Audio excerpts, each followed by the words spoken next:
السلام علیکم ورحمۃ اللہ وبرکاتہ۔ دوستو، ہمارا channel all rounder Rajput subscribe کریں، لائک کریں، شیئر کریں۔ اور شمعون کی بیٹی سیدہ کو اسی نے اغوا کرایا تھا۔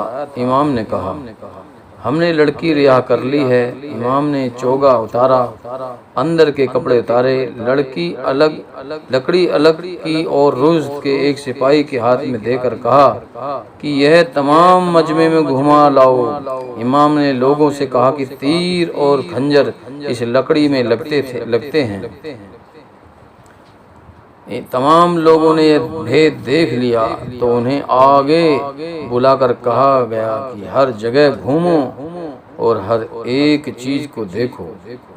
لوگ دوڑتے ہوئے ہر جگہ پھیل گئے۔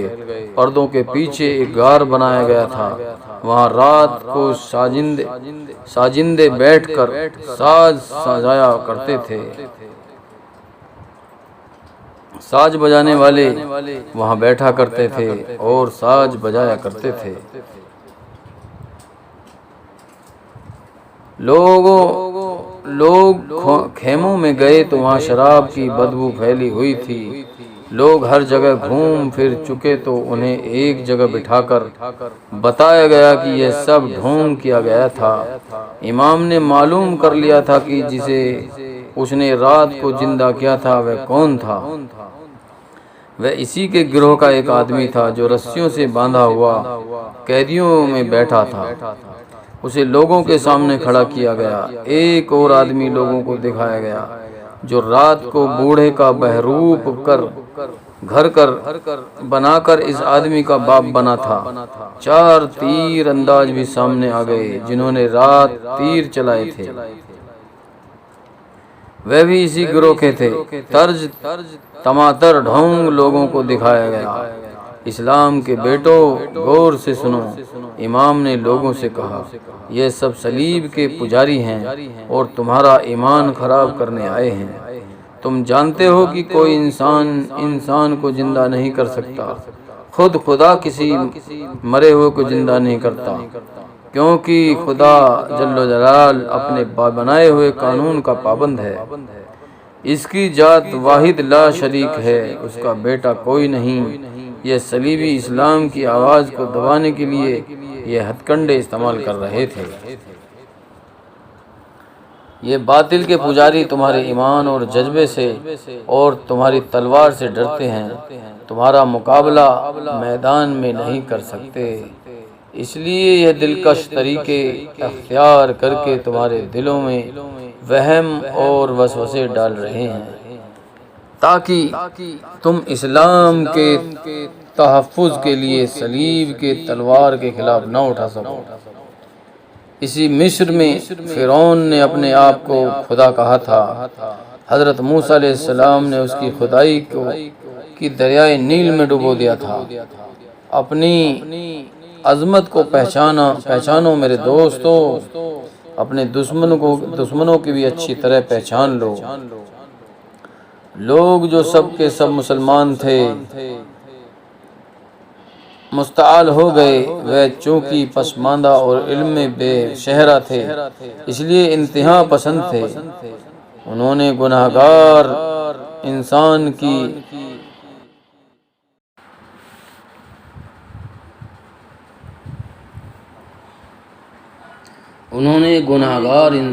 کی بہروپیہ بازی دیکھ کر اسے خدا کا بیٹا تسلیم کر لیا، اور جب اس کے خلاف باتیں سنی تو ایسے مستعال ہوئے کہ گیز و غضب سے نعرے لگاتے ہو اس آدمی پر اور اس کے گروہ پر ٹوٹ پڑے۔ امام ان مجرموں کو زندہ قاہرہ لے جانا چاہتا تھا، لیکن اتنے بڑے ہجوم سے انہیں زندہ نکالنا ناممکن ہو گیا۔ رشد نے تشدد سے ہجوم پر قابو پانے کا مشورہ دیا، جو امام نے تسلیم نہیں کیا۔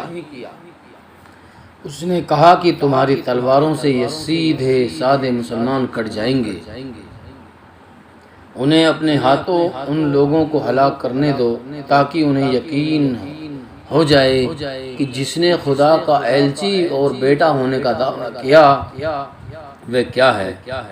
وہ ایک گناہگار انسان ہے جسے کوئی بھی انسان قتل کر سکتا ہے۔ امام رشد بن مسلم اور محمود ایک طرف ہٹ گئے۔ رشد نے ایک ٹیلے پر جا کر اپنے سپاہیوں کو للکارا اور کہا تم جہاں ہو وہیں رہو، ان لوگوں کو مت روکو۔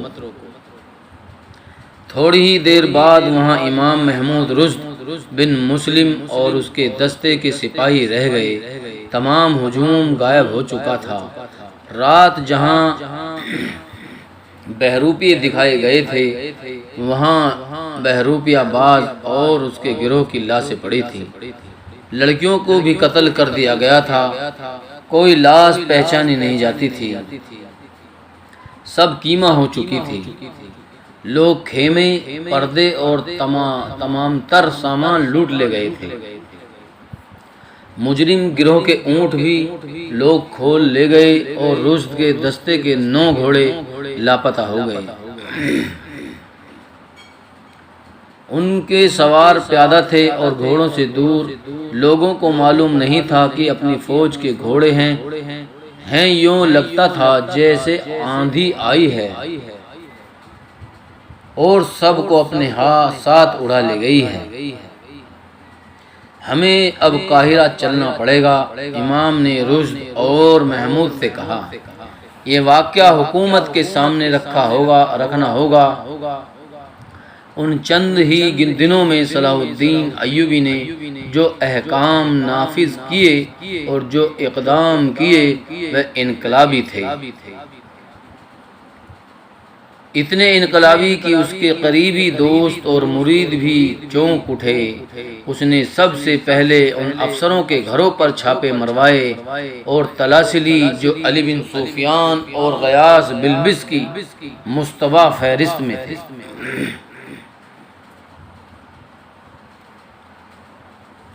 ان میں 2-3 مرکزی کمان کے اعلی حاکم تھے۔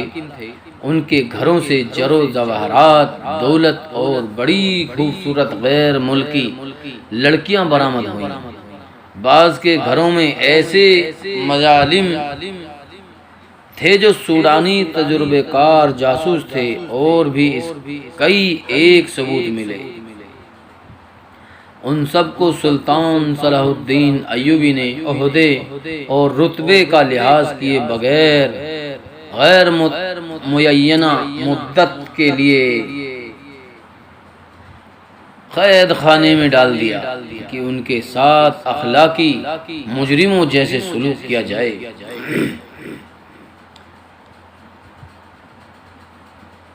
اس اقامت سے اس کی مرکزی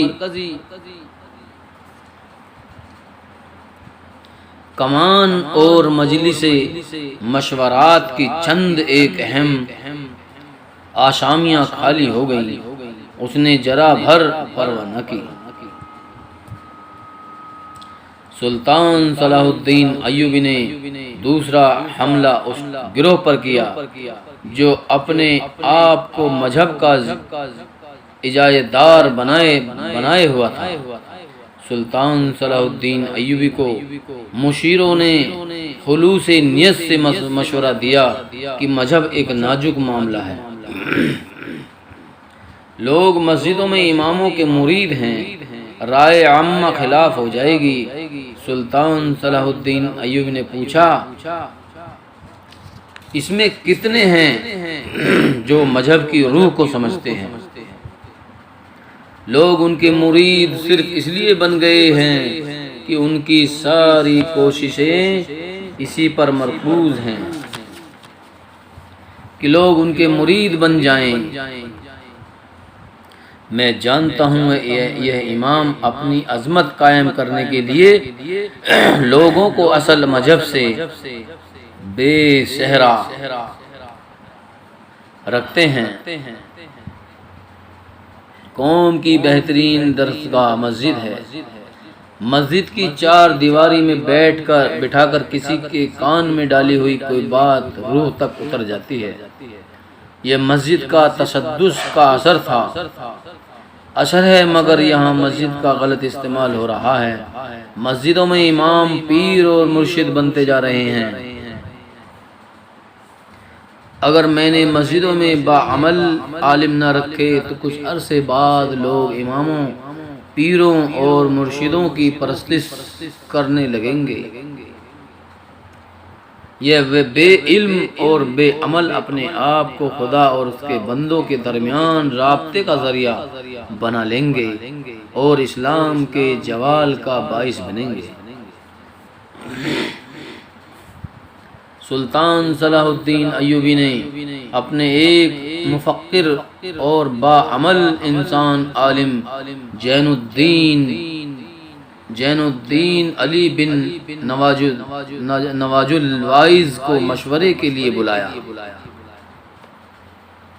اس عالم نے اپنا جاسوسی کا ایک ذاتی نظام قائم کر رکھا تھا اور ایک بار اس نے صلیبیوں کی ایک بڑی ہی خطرناک سازش بے نقاب کر کے بہت سے آدمی گرفتار کرائے تھے۔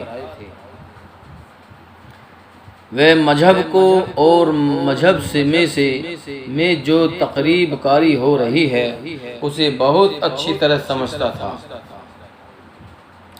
اس نے یہ کہہ کر سلطان صلاح الدین ایوبی کا حوصلہ بڑھا لیا کہ اگر آج آپ مذہب کو تقریب کاری سے آزاد نہیں کراؤ گے تو کل آپ کو یہ حقیقت قبول کرنی پڑے گی کہ قوم آپ کی رہنمائی اور حکم قبول کرنے سے پہلے نام نہاد مذہبی پیشواؤں سے اجازت لے لیا کریں گے۔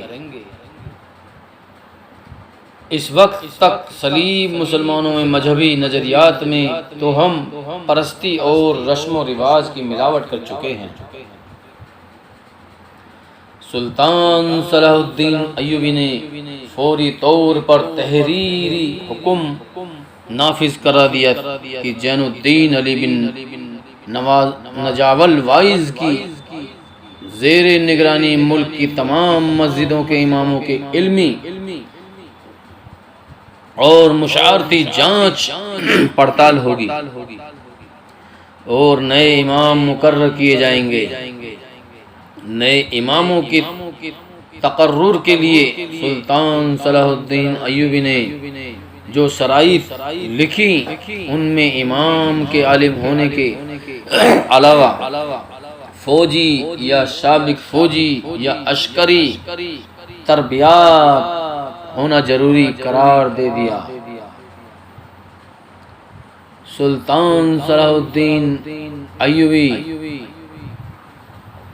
فلسفہ جہاد اور عسکری جذبے کو محض مذہب سے الگ نہیں کرنا چاہتا تھا۔ اس نے ملک میں ایسے تمام کھیل تماشے اور تفریح کے ذرائع اور طریقے جرم قرار دے دیے جن میں جوئے بازی اور تقریبی سکون کا پہلو نکلتا تھا۔ اس کے حکم سے علی بن سفیان کے محکمے نے تفریح گاہوں اور ان کے زیر زمین حصول پر چھاپے مارے جہاں سے اٹلی کے مصوروں کی بنائی ہوئی ننگی تصویریں برآمد ہوئیں۔ بہت سے لوگ گرفتار کیے گئے جنہیں ملک دشمنی اور دشمن کا اعلیٰ بننے کے الزام میں تمام عمر کے لیے قید خانوں میں ڈال دیا گیا۔ اس کی بجائے سلطان صلاح الدین ایوبی نے تیگ جنی، تیر اندازی، گھڑ سواری، بغیر ہتھیار لڑائی، کشتی جسے پنجہ آزمائی کہتے تھے اور ایسے ہی چند ایک کھیلوں کے مقابلوں کا سرکاری انتظام کر دیا۔ پہلے مقابلے میں خود گیا اور اول آنے والوں کو اعلیٰ نسل کے گھوڑے تک انعام میں دیے۔ اس نے درسگاہوں اور مسجدوں میں تعلیمی مقابلوں کا اہتمام کیا۔ سرحدی دستوں پر آپ نے زیادہ توجہ دی۔ اسے معلوم ہو چکا تھا کہ شہروں اور دارالحکومت سے دور رہنے والے لوگ نظریاتی تخریب کاری کا شکار جلدی ہوتے ہیں، اور وہی سب سے پہلے دشمن کے حملے یا سرحدی جھڑپوں کی جنگ جد میں آتے ہیں۔ ان لوگوں کے نظریاتی اور جسمانی تحفظ کے لیے اس نے خصوصی انتظام کیے۔ اس نے سرحدوں پر جو دستے بھیجے تھے ان کے کمانڈروں کو اس نے خود ہدایت دی اور بڑے ہی سخت احکام دیے تھے۔ یہ تمام کمانڈر جذبے اور ذہانت کے لحاظ سے ساری فوج میں منتخب کیے گئے تھے۔ رشد بن مسلم انہی میں سے تھا جسے محمود کا اشارہ ملا کہ ایک تخریب کاری پکڑا ہے تو پورے کا پورا دستہ لے کر اٹھ دوڑا تھا۔ اگر پرانا کمانڈر ہوتا تو اس وقت صلیبیوں یا سوڈانیوں کی دی ہوئی شراب میں بدمست ہوتا، اور تخریب کار اپنے سرگنا کی رہائی کے لیے گاؤں میں تباہی پھیلا کر غائب ہو چکے ہوتے۔ اب رشد بن مسلم، محمود بن احمد اور امام جس کا نام یوسف بن آذر تھا اس کے کمرے میں بیٹھے اس بہروپیے کی کہانی سنا رہے تھے جسے لوگ قتل کر چکے تھے۔ علی بن سفیان موجود تھا۔ اس نے تینوں سے ساری واردات سن لی تھی اور سلطان صلاح الدین ایوبی کے پاس لے گیا تھا۔ سلطان صلاح الدین ایوبی خوش تھا کہ اتنی خطرناک نظریاتی یلغار کو ہمیشہ کے لیے ختم کر دیا گیا ہے، مگر علی بن سفیان نے کہا صرف یلغار ختم ہوئی ہے، اس کے اثرات ختم کرنے کے لیے لمبا عرصہ درکار ہے۔ مجھے جو تفصیل معلوم ہوئی ہے وہ یہ ہے کہ سرحدی دیہات میں ہمیں فوجی بھرتی نہیں مل رہی ہے۔ سرحد کے ساتھ رہنے والے لوگ سوڈانیوں کے دستے بن گئے ہیں، سوڈانیوں کے دوست بن گئے ہیں، وہ امارت مصر کے خلاف ہو گئے ہیں، جہاد کا جذبہ ختم ہو چکا ہے، وہ لوگ غلہ اور مویشی ہمیں نہیں دیتے، سوڈانیوں کا بخوشی دیتے ہیں، سوڈانیوں کو خوشی دے دیتے ہیں۔ مسجدیں ویران ہو گئی ہیں، لوگ توہم پرست ہو کر بہروپیے کی پیروں وغیرہ کی پرستش کرنے لگے ہیں۔ ہمیں ان لوگوں کے ذہنوں کو اپنے صحیح راستے پر واپس لانے کے لیے باقاعدہ مہم شروع کرنی پڑے گی۔ اگر اسی صلیبی شعبدہ باز اور اس کے گروہ کو لوگ قتل نہ کر دیتے تو ہم سارے علاقے میں گھوماتے پھراتے۔ سلطان صلاح الدین ایوبی نے اپنے انقلابی احکامات میں سرحدی علاقوں کو خاص طور پر شامل کر رکھا تھا۔ اب اس نے اس طرف اور زیادہ توجہ دینے والا فیصلہ کیا۔ اس کے لیے سب سے زیادہ شدید سردردی یہ تھی کہ تقی الدین اور اس کی فوج کو سوڈان کے محاذ سے نکالنا تھا۔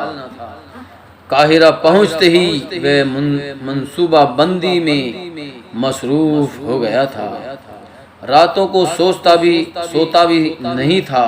وہ خود سوڈان کے محاذ پر نہیں جا سکتا تھا کیونکہ مصر کے اندرونی حالات اس کی توجہ کے محتاج تھے۔ اس نے قاہرہ میں آ کر تقی الدین کو یہ اطلاع دینے کے لیے کہ وہ قاہرہ آ گیا ہے ایک قاصد بھیج دیا تھا۔ قاصد واپس آ چکا تھا۔ اس نے بتایا کہ تقی الدین کا جانی نقصان خاصا ہو چکا ہے اور کچھ نفری دشمن کے جھانسے میں آ کر یا جنگ کی صورتحال سے گھبرا کر ادھر ادھر بھاگ گئی ہیں۔ قاصد نے بتایا کہ تقی الدین اپنی باقی ماندہ فوج کو یکجا کرنے میں کامیاب ہو گیا ہے، مگر دشمن اس کے سر پر موجود رہتا ہے۔ تقی الدین کو جوابی حملہ کرنے کا موقع نہیں ملتا۔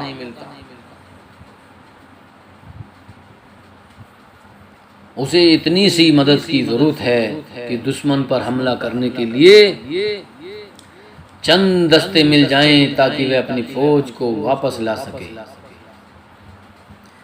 سلطان صلاح الدین ایوبی نے اسی وقت اپنے 3-4 چھاپا مار دستے اور چند ایکوے دستے جنہیں جوابی حملہ کرنے اور گھوم پھر کر لڑنے کی خصوصی مشق کرائی گئی تھی، سوڈان بھیج دیے گئے تھے۔ وہ ہر حملہ دشمن کے عقب میں جا کر کرتے اور دشمن کا نقصان کر کے اور اسے بکھیر ادھر ادھر ہو جاتے تھے۔ چھاپا ماروں نے دشمن کو زیادہ پریشان کیا۔ ان کا مقصد یہی تھا کہ دشمن کو تقی الدین کے تعاقب سے ہٹایا جائے۔ وہ خلاف توقع بہت جلدی کامیاب ہو گئے تھے۔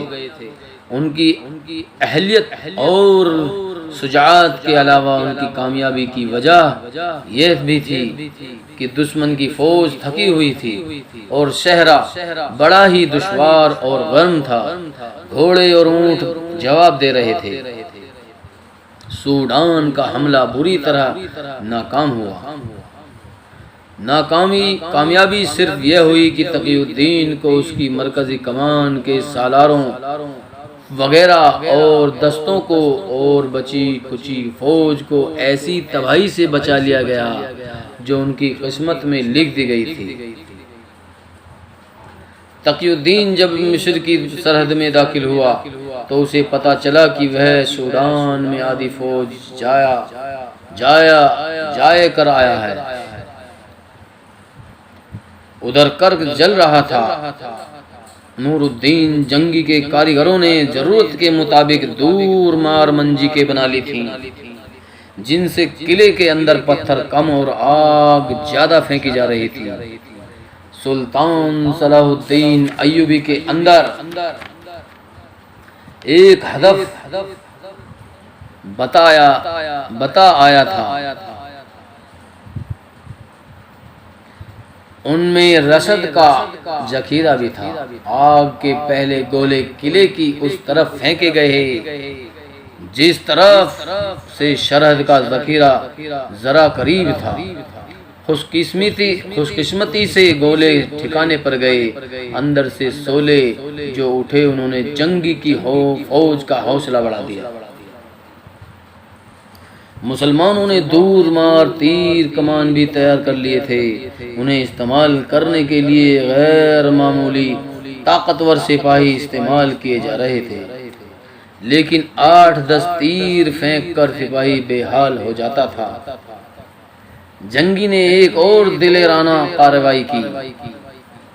اس نے نہایت دلیر سپاہی چن لیے اور انہیں حکم دیا کہ قلعے کے دروازے پر ٹوٹ پڑے۔ انہیں دروازہ توڑنے کے موزوں اوزار دیے گئے۔ جابازوں کا یہ دستہ دروازے کی طرف دوڑا تو اوپر سے صلیبیوں نے تیروں کا برسا دیا۔ کئی جاباں شہید ہوئے اور زخمی ہو گئے۔ جنگی نے دور مار تیر اندازوں کو وہاں اکٹھا کر لیا اور عام تیر اندازوں کا بھی ایک ہجوم بلا لیا۔ ان سب کو مختلف زائموں پر مورچہ بند کر کے دروازے کے اوپر والے دیوار کے حصے پر مسلسل تیر پھینکنے کا حکم دیا۔ حکم کی تعمیل شروع ہوئی تو اتنے تیر برسنے لگے جن سے پیچھے دیوار کا بالائی حصہ نظر نہیں آتا تھا۔ جابازوں کی ایک اور جماعت دروازے کی طرف دوڑ پڑی۔ جنگی نے تیروں کی بارش اور تیز کر دی۔ دیوار پر للکار سنائی دی۔ ذرا اوپر بعد دیوار پر لکڑیوں سے بندھے ہوئے ڈرم نظر آئے۔ یہ جلتی لکڑیاں اور کوئلوں سے بندھے ہوئے ڈرم نظر آئے۔ یہ جلتی لکڑیاں اور کوئلوں سے بھرے ہوئے تھے۔ جو ہی انہیں باہر کو اڑیلنے والوں کے سر نظر آئے، وہ سر تیروں کا نشانہ بن گئے۔ ایک دو ڈرم باہر کو گرے، باقی ڈرم دیوار پر ہی الٹ گئے۔ وہاں سے شعلے اٹھے جن سے پتہ چلتا تھا کہ آگ پھینکنے والے اپنی آگ میں جل رہے ہیں۔ جنگی کے کسی کمانڈر کو نور الدین جنگی کے کسی کمانڈر کو بتایا گیا کہ سامنے والے دروازے پر کیا ہو رہا ہے۔ ان دونوں کمانڈروں نے وہی طریقہ پچھلے دروازے پر آزمانا شروع کر دیا۔ پہلے حلے میں مجاہدین کا جانی نقصان زیادہ ہوا، لیکن جو مجاہدین گرتے تھے ان کے ساتھی قہر بن کر دروازے کی طرف دوڑتے تھے۔ تیر اندازوں نے صلیبیوں کو اوپر سے آگ نہ پھینکنے دی۔ جنگی نے حکم دیا کہ منجی کے قلعے کے اندر آگ پھینکی جائے۔ جنگی کی فوج نے دونوں دروازوں پر دلیرانہ حملے دیکھے تو فوج کسی کے حکم کے بغیر دو حصوں میں بٹ گئی۔ ایک حصہ قلعے کے سامنے چلا گیا اور دوسرا عقبی دروازے کی طرف۔ دونوں طرف دیواروں پر تیروں کی ایسی بارش برسائی گئی کہ اوپر کی مزاحمت ختم ہو گئی۔ دونوں دروازے توڑ لیے گئے۔ نور الدین جنگی کی فوج اندر چلی گئی۔ شہر میں خوریز جنگ ہوئی، وہاں کے باشندوں میں بھگدڑ مچ گئی۔ اسی بھگدڑ سے فائدہ اٹھاتے ہوئے صلیبی حکمراں قلعے سے نکل گئے۔